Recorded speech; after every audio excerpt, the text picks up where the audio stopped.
So we're back at it. So here's the plan. We're gonna run to Pirates Cove and put in at that ramp, and then we're gonna run over to Havasu, meet up with a friend of mine that has a Yamaha.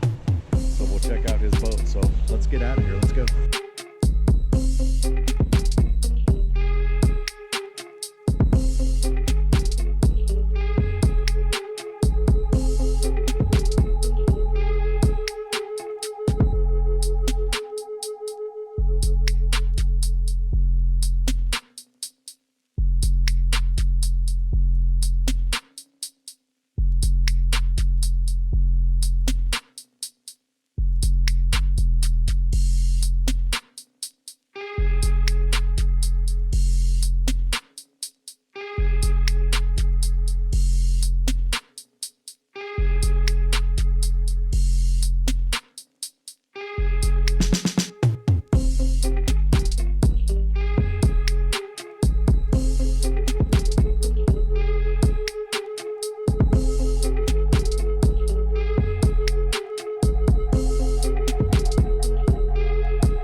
Not sure how we keep finding ourselves in this situation, but here we are again.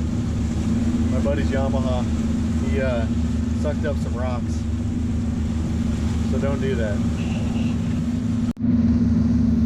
So we got a little time, so we'll talk about it.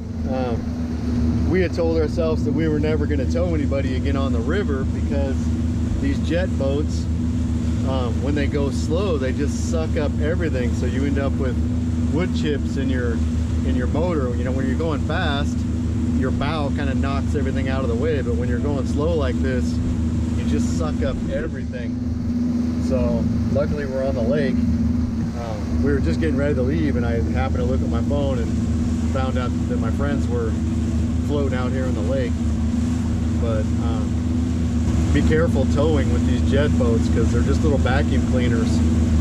And when you're going slow, they just suck up everything. And on the, on the lake, it really doesn't matter, but the river, there's so much stuff. I mean, it's everywhere out here on the Colorado River for sure. So that was something I was going to share, that be careful helping somebody out because you might be the one that needs trouble. We were pulling somebody a couple weeks ago, and we got almost there, and I sucked up a chip, so I had to shut one of my engines off, and then just before we got there, I sucked up another one, so I had to turn the first one back on, and we had to use a boat to get in. And by the time I got in there, I had a nice little groove in my wear ring. So no good deed goes unpunished. What's up, guys? We're back out here at it. Look at this little preview. Wonder what's going to go on that. So we'll show you that later. Here she is, and whatever it is, it's gonna go right here. So we're trying to get back at it, get some more videos for you. I just got it serviced, and we'll talk about that in a little bit. I kind of got out of practice of doing the videos, like filming and editing, so I got to get back into it, so bear with me. Plus I got a face for radio, so I'm definitely not your average YouTube full-timer. That ain't gonna happen. We're gonna call this video "Let's Talk About Stuff" because there is a lot to cover when you're considering getting a Scarab, or you say you've got one already ordered and you're waiting for it. But there's definitely some things to talk about. We don't have any new issues with it. Everything is still pretty decent with it, but some of the things that I'm having a hard time with, and a lot of people are having a hard time with, is dealers disappearing. Because in Havasu there was RJ Motors, they don't, or JR Motors, they don't carry these anymore. The place that I bought this from doesn't carry them, but they actually they were a high-end wakeboard boat place anyway, so this really wasn't their niche anyway, so they weren't selling them. Their boats that they sold, I think it was $140,000 and up in their showroom. They don't carry anything that was a cheap boat, so that's kind of why they quit carrying them. But the only place I know of in California is way up north by Fresno, so that's 4 hours from where I am right now, or maybe 8 hours. Yeah, it's 4 hours from my house and then 4 hours from here, so it's 8 hours. So if I had bought an extended warranty, it would be useless. There's no way I'm going to tow this thing 8 hours to get an exhaust temperature sensor warranty. It's just not going to happen. So, and I've talked with Matt, my mechanic out here, and I told him if anything happens, we're just going to fix it. I'm not going to wait on Scarab to try to warranty it or take it somewhere, because it's not going to happen. You can take these things to a Sea-Doo dealership. They won't be able to clear your codes. I know I said that earlier, but they'll still work on it. And I don't think they can look up part numbers. There's a guy on Facebook that's on the Scarab webpage. It's Leonard. I don't remember his last name, but I'm going to put it down here. I'm going to put it in the description. That guy, he is on top of that webpage. If you have a problem, he'll get right back to you, and he has a dealership, and he'll get you the parts that you need. So it's even though that guy, and he's back in not anywhere here. I think he's in Louisiana or Florida or something. He's not in my area, but I'm definitely going to get some parts from him when I need them, because the guy's on top of it. And it seems like the parts come quicker over there anyway. But that's the thing, is if you know of a good dealership, or you have a Sea-Doo dealership near you, I would definitely use them as much as you can. Like when I first walked into the Sea-Doo dealership with this, they said they didn't work on them because they thought it had Mercury engines. They thought I had Mercury's in here, and they didn't even realize it had Rotax engines in it. And I'm like, no, it's a Rotax engine, or BRP engine. And there it is. You can't see because it's dark. So.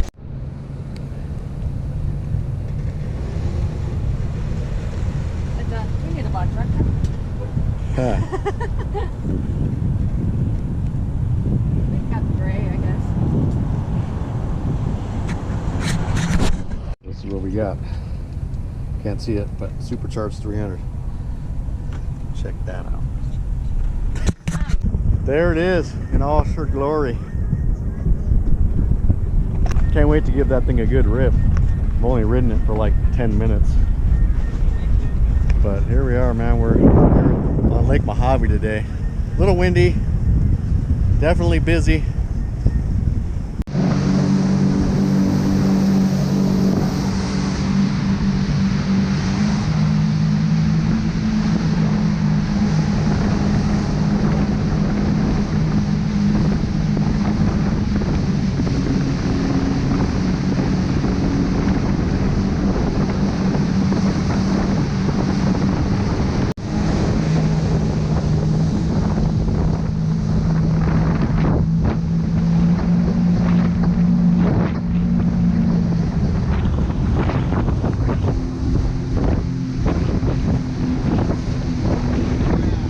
All right, so let's go for a ride on this thing.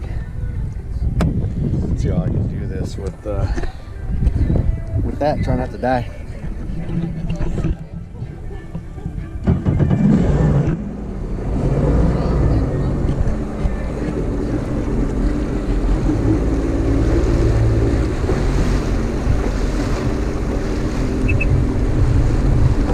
Got to put that on sport mode.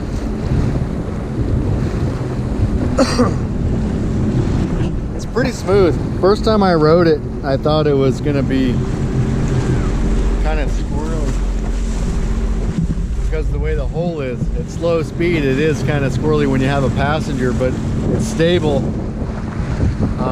with one person. And it's super windy out here and super choppy, but it's still pretty nice. It's still pretty smooth. Like I said, when we first bought it, I only got to ride it for like 10 minutes on the river in the current, and I was worried that it wasn't going to be smooth. Thought maybe I bought the wrong ski, but I bought what they had. if you look, it's hard to find a ski of any kind right now. You know, my friends, they just bought Yamahas and they had to buy what they had, not really what they wanted.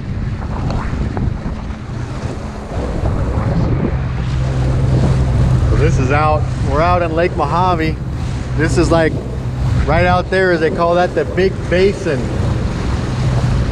So that way, that's going towards Davis Dam and Laughlin. So right on this side, I mean, it's a couple miles. It's a couple miles, but that going that way, that's how you get back to Laughlin. And then, you know, on the other side of the dam, then that's where the hotel's, and you go that way to Colorado River into Havasu. And that way is like if you were going to go to Hoover Dam, but it's a long ways. This lake is huge. On a boat, it takes you about 3-4 hours to get from one side to the other. Get that away from here. Let's go for a rip. See if I can not fall off. Let me put this strap on.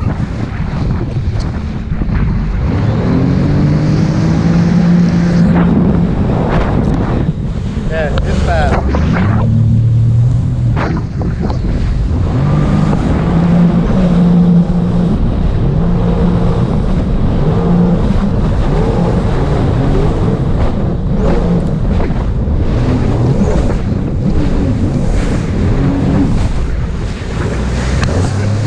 Really have to hold on to this thing.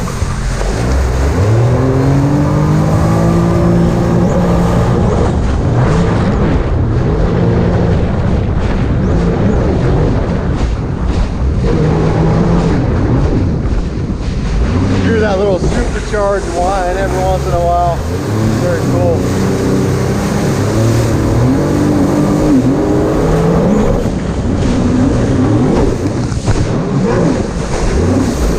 Trim it up a little bit.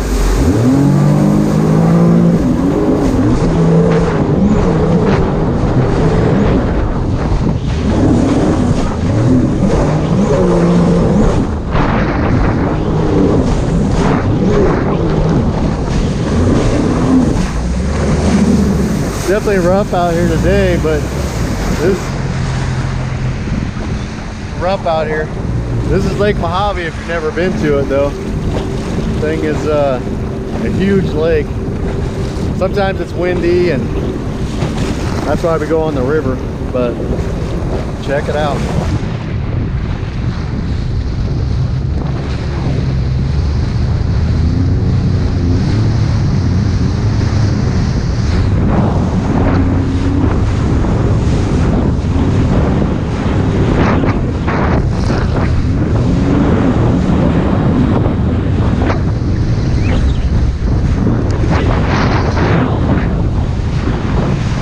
That little spot where you can jump off the rock over here. Spin around.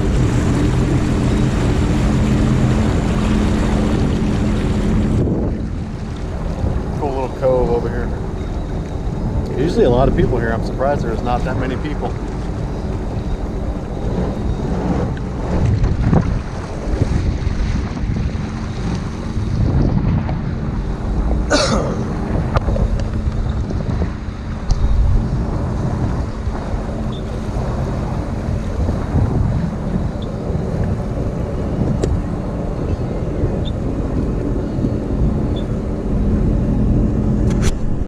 Definitely a lot of fun.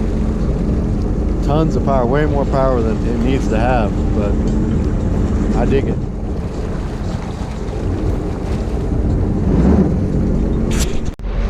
Gonna cruise back. We gotta leave pretty soon because our friend's gonna go pick up their Yamahas. So I can't wait to get everybody out here on those things. Well, we're gonna come back out here. We got a couple weeks. We're coming back out.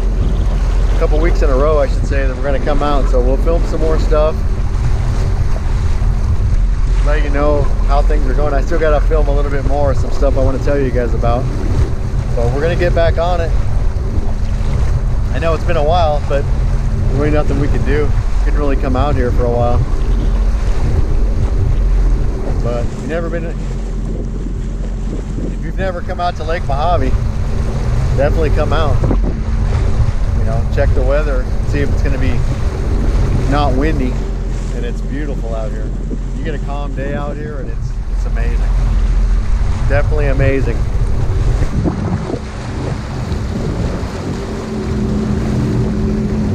There's just a ton of coves. You know, some nice beaches here. Everything's super busy right now, so there's definitely more people. Definitely more people have bought boats. We used to come out this side of the lake, you know, 3 years ago maybe, and you'd hardly see a boat every half hour, and now they're all the way out here. It's definitely becoming more popular. And they're, you know, all these machines are getting a little cheaper. You know, not so much right now. They've come up a little bit because of demand, but they've come down in price for sure. You can get a Spark for, you know, $5,000 and ride on the, get on the water for $5 grand on a Sea-Doo. That's not bad. All right, guys, we're gonna head back. So let's get on out of here. Guys, so here's a little tip that we found. If you do have this kind of carpeting, we roll it up. We don't leave it snap when you're driving, because it'll snap. It'll come off of these snaps right here. It'll come off of these snaps right here, and then it'll just flap in the wind and it'll shred this thing. So that's one of the things we're doing now until we replace it, is just tuck it in there while we drive with it. And then there's another thing, another deal I want to show you is, I thought that the struts on, and I talked about this earlier, so maybe I'll put that in here too, but I talked about how the struts were not holding this cover up. It didn't lift up very well. And what I was going to do is, here's the struts in the back. See how it falls down? It doesn't stay very well. So what I thought was that those were already worn out, but then what I figured out later, is if you put the seats in the up position, it works just fine. So it's not the strut, you just got to have the seats in the up position. I do recommend that when you're towing this, to tow it with the seats down, because then it covers this seat, so it's going to help it keep from coming off, you know, because there's nothing, it's just post, there's no hinges. So I think that helps them keep from flying off. Another tip that everybody talks about, doesn't matter what kind of boat you have out here, you know, a lot of people drive for a long ways to get out here, and they always leave the cushions. So if you go on to River Whips, that's a Facebook page out here, there's always posts of people that are missing seat cushions, and one of the things people do is they write their phone numbers on the bottom of their cushions. So it's a good tip, no matter what kind of boat you have, you know, put a, you know, staple a business card or write your phone number on the cushions, because you never know. And if you see a cushion, stop and pick it up. So I thought that might be helpful. Try to share everything we figure out. So unfortunately we got to head out of here. Had a great weekend, got to run the Sea-Doo around a little bit, and we're gonna come out here a couple weeks, so we'll have some more video coming. Appreciate you guys watching the videos and commenting and waiting for us to get back out here and start doing videos again. Thanks. Take it easy, guys. Hopefully it's not too windy, but we had a tumbleweed roll out in front of us, knocked my sensor in, kind of scratched our brand new Durango. So, you know, life's always throwing punches at you, but we'll get that fixed.